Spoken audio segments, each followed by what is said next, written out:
کسی بھی کلام کا حسن یہ ہے کہ وہ مختصر ہو مگر جامع ہو، کیونکہ خیر الکلام ما قل و دل، بہتر کلام وہ ہے جو قلیل ہو لیکن مدلل ہو۔ یہ نہیں کہ 4 گھنٹے کی تقریر ہو اور مقصد کچھ بھی حاصل نہ ہو، 2 گھنٹے کا خطبہ ہو اور پیغام اس میں کوئی بھی بات سمجھ نہ آنے والی ہو۔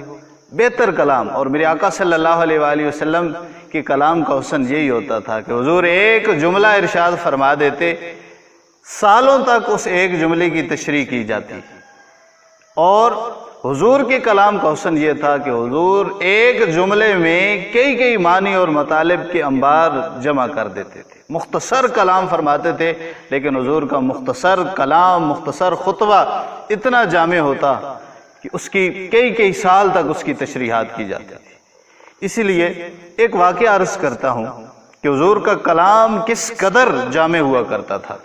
سلطان محمود غزنوی کا نام آپ نے سنا ہوگا۔ آتا ہے کہ اس کو 3 قسم کے شک تھے۔ پہلا اسے شک یہ تھا کہ میرا باپ کون ہے، دوسرا اسے شک یہ تھا قیامت کے بارے میں اسے شک تھا، تیسرا اسے شک یہ تھا کہ یہ حدیث مبارکہ صحیح، اس کی صحت کے اوپر اسے شک تھا کہ العلماء ورثۃ الانبیاء، کہ علماء نبیوں کے وارث ہے۔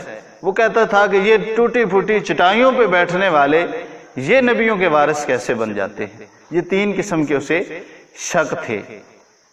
اب ایک دن بادشاہ سلطان محمود غزنوی رات کے وقت جا رہا ہے اپنے قافلے کے ساتھ، اور قافلے کے آگے اس کا ایک غلام شمع دان پکڑے ہوئے روشنی لے کر آگے جا رہا ہے، پورا قافلہ پیچھے جا رہا ہے۔ سلطان محمود غزنوی راستے میں ایک منظر دیکھتے ہیں کہ ایک مدرسہ ہے، اس کا ایک طالب علم اس چھوٹی سی 4 دیواری کے اندر بیٹھ کر اپنا سبق یاد کرتا ہے۔ جب بولتا ہے وہ مدرسہ کی لالٹین دیکھتا ہے، اس میں تیل نہیں ہوتا۔ وہ باہر نکل کر ایک ہندو کی دکان میں روشنی ہوتی ہے، وہاں جا کر اپنا سبق یاد کرتا ہے، بھولتا ہے، پھر روشنی میں اس کو یاد کرتا ہے۔ سلطان محمود غزنوی نے جب یہ منظر دیکھا، دل پسیج گیا، دل بدل گیا۔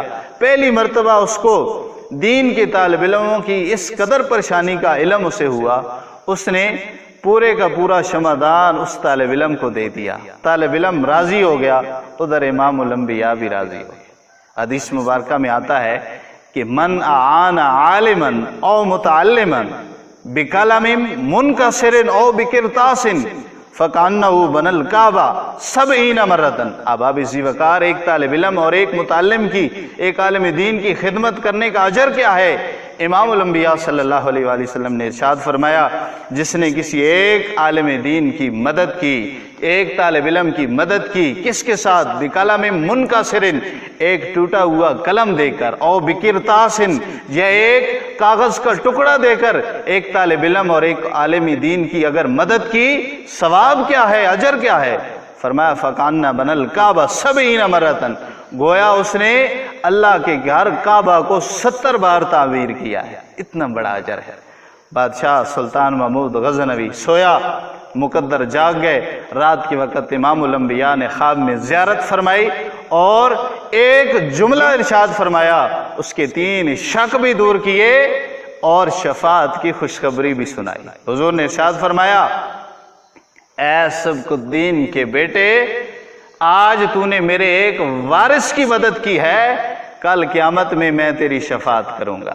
سبحان اللہ، کس طرح جامع کلام مختصر ہے، 3 شک بھی دور ہو رہی ہے کہ اے سبق الدین کے بیٹے، پتہ چل گیا میرے باپ کے بارے میں شک تھا کہ میں فلاں کا بیٹا ہوں، دوسرا اسے شک قیامت کے متعلق تھا، اور علماء کے وارث ہونے میں اسے شک تھا۔ حضور نے فرمایا تو نے میرے ایک وارث کی مدد کی، پتہ چلا یہ طالب علم اور علماء انبیاء کے وارث ہے۔ قیامت کے متعلق اسے شک تھا، فرمایا کل قیامت کے دن پتہ چلا حضور کہہ رہے ہیں تو قیامت آئے گی، اور حضور شفاعت کی بھی خوشخبری سنا رہے ہیں کہ کل قیامت میں تیری شفاعت کروں گا۔ یہ کلام کا حسن ہے، یہ کلام کی خوبصورتی ہے کہ حضور نے اس کے 3 شک بھی دور کیے اور ایک جملے کے اندر حضور نے اس کو خوشخبری بھی سنا دی۔ اس لیے خیر الکلام ما قل و دل، بہتر کلام وہ ہے جو قلیل مختصر ہو لیکن مدلل ہو۔